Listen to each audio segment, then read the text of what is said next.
நமது கோபம், அழுகை மற்றும் பயம் போன்ற உணர்ச்சிகளை நாய்கள் எளிதில் புரிந்து கொள்கின்றன என்று ஆராய்ச்சியாளர்கள் தெரிவிக்கின்றனர்.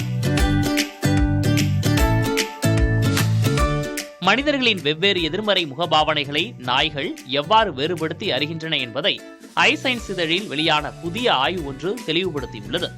நாய்களின் மூளையை MRI ஸ்கேன் செய்து நடத்தப்பட்ட இந்த ஆய்வில் மனிதர்களின் பயம், கோபம் மற்றும் சோகம் ஆகியவற்றை பார்க்கும்போது நாய்களின் மூளையில் வெவ்வேறு பகுதிகள் தூண்டப்படுவது கண்டறியப்பட்டுள்ளது.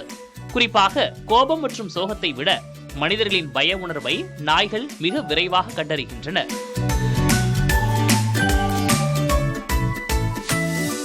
பயமும் கோபமும் தங்களுக்கு ஆபத்தை ஏற்படுத்தக்கூடும் என்பதால் நாய்கள் அவற்றுக்கு உடனடியாக எதிர்வினையாற்றுகின்றன. அதே நேரம் சோகம் உடனடியாக எந்த ஆபத்தையும் தராது என்பதால் நாய்கள் அதை பெரிதாக எடுத்துக் கொள்வதில்லை. வெறும் நல்ல உணர்வு, கெட்ட உணர்வு என்று பிரித்து பார்க்காமல் மனிதர்களின் வெவ்வேறு உணர்ச்சிகளை நாய்களின் மூளை மிக துல்லியமாக பகுத்தாய்கிறது என்பதை இந்த ஆய்வு நிரூபித்துள்ளது.